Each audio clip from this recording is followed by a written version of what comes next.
natin dahil ito pong mga abogado, yung chief prosecutor po, ayon po dito sa balita ng politiko, ay kinain ng buhay. O, hindi po 'to kakampi natin. Ito pong politiko ay kalaban po natin yung may-ari nito. Baka sabihin niyo dahil ito ay dyaryo o media po ng Duterte. Hindi po. Ito pong politiko ay marami pong mga sa kalaban natin dito po lumalabas. Pero hindi po nila napigilan, no? Kinain ng buhay ni Attorney Sison. Si Attorney Sison po, yan po yung abogado ni BP Sara. Si Luistro. Si Luistro naman po, siya po yung chief prosecutor sa pre-trial. Yan po ay ayon sa scooper nitong politiko. Ayan. So, Attorney Kapunan had to take the lead because the House prosecutors were allegedly struggling to keep up. Ayan po, kaya napilitan po si Kapunan na siya na po yung damihan niya, yung dagdagan niya, yung po kasing mga private prosecutor sa mga nagdaan pong dalawang ano po natin, hindi po sila talaga yung nagte-take ng lead eh. No, yung talagang government o yung House of Representative, Chief Prosecutor po talaga, lalo na sa mga ganyan pa lang po, pre-trial pa lang. Pero dahil nga nilalampaso, sa bagal ba naman magsalita ni Luis Troy? Alam niyo po, yung mga declamation po na yan, pag hindi ka po sanay, matagal ka na pong hindi nakikipag humarap sa korte dahil congresswoman ka na eh. Ang projection mo, napakagaling mo. Bilang congresswoman, ikaw ang pinakamagaling na abogado, kaya ikaw ang Justice Committee Chairman. At saka at the same time, ikaw yung ginawang chief prosecutor.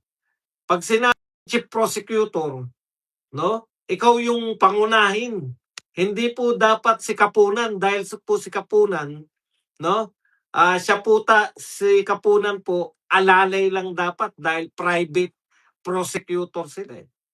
Parang si Joker Arroyo nung araw na siya po yung chief prosecutor, hindi po nila inaalaw. Tapos si Joker Arroyo po yung chief prosecutor noong panahon ni Erap. Diyan po sumikat si Joker Arroyo dahil talagang napakahusay. Congressman po siya noon. Nung nakaraan naman po kay Corona, chief prosecutor din po yung pangunahing nakikipagbabag. Hindi po yung mga private prosecutor. Kasi po kung ipapaubaya nyo yan sa private prosecutor, 300 kayo mahigit na congressman. Ibig sabihin, walang magaling sa inyo. Ang dami pong abogado dyan sa House of Representatives. Kung ipapaubaya nyo po yan sa private prosecutor, tulad po ni Kapunan, isa lang po ibig sabihin yan, walang magaling sa inyo. Ayun ba ibig sabihin? Yung dalawang chief prosecutor, parehong congressman yun. Nakalimutan ko lang yung pangalan ng isa eh.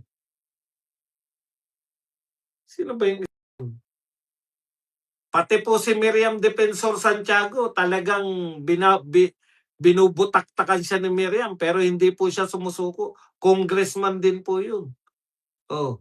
Tapos ngayon si Luistro, ayan no, kinain ng buhay. Napilitan tuloy si Kapunan na mag-take ng lead, no? Saluhin si hindi mo pala kaya eh. Ha?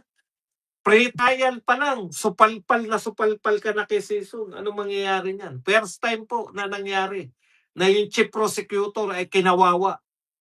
Nung panahon ni Joker Arroyo, siya yung chief prosecutor ni Erap. Talagang nakikipagbabag po si Joker Arroyo dun. Ito rin po yung kay Corona. Magaling din yung abogado. Ay magaling din po yung chief prosecutor. Nakalimutan ko, Tupas yata pangalan, Congressman Tupas. Congressman Neil Tupas. Wala na ba kayong magaling? Ano ba naman yan? Pre-trial pa lang, supalpal na. Kawawa naman kayo. Kung sa pre-trial pa lang, wala na po kayong panama. O kaya pala niregla kaya po pala biglang niregla itong si Manang, Lorna Kapunan. Ah. Luis Tro, gising! Panay ang porma mo, panay ang, tula mo diyan. Kaya pala gano'n na lang, kung tahimik lang po yung hindi po sila po araw-araw nasa media, hindi po media ang labanan, diyan po. Sa korte po ang labanan, diyan po sa impeachment court. Hmm. Kaya ngayon pa lang sinasabi natin na talagang 'pag natalo po si VP Sara, minagic na po 'yan. Still alive daw po. Opo, buhay na buhay pa po si Kapuna. Hindi pa po trial 'yan, wala pa pong yung balitaktakan, yung kumbaga yung latagan pa lang po ng ebidensya. Kinakain na kayo ng buhay, kawawa naman. Okey, teka tignan natin. Kaya sabi po nasabi tuloy ni Kapunan na period ko ngayon, mainit ulo ko.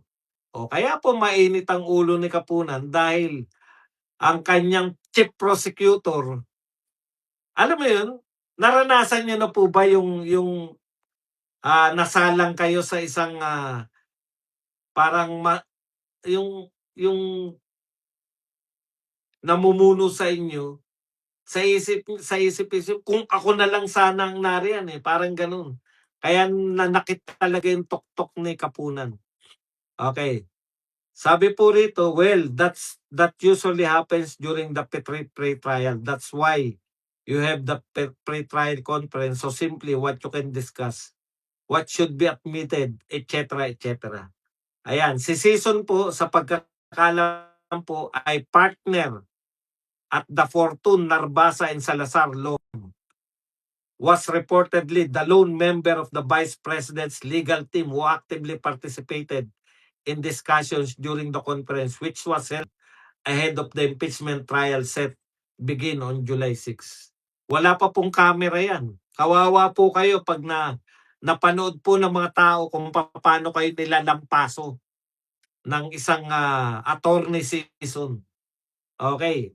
Tapos, araw-araw kayo sa media. Galingan nyo sa tunay na trial. Hindi po yung pang araw-araw kayo sa media.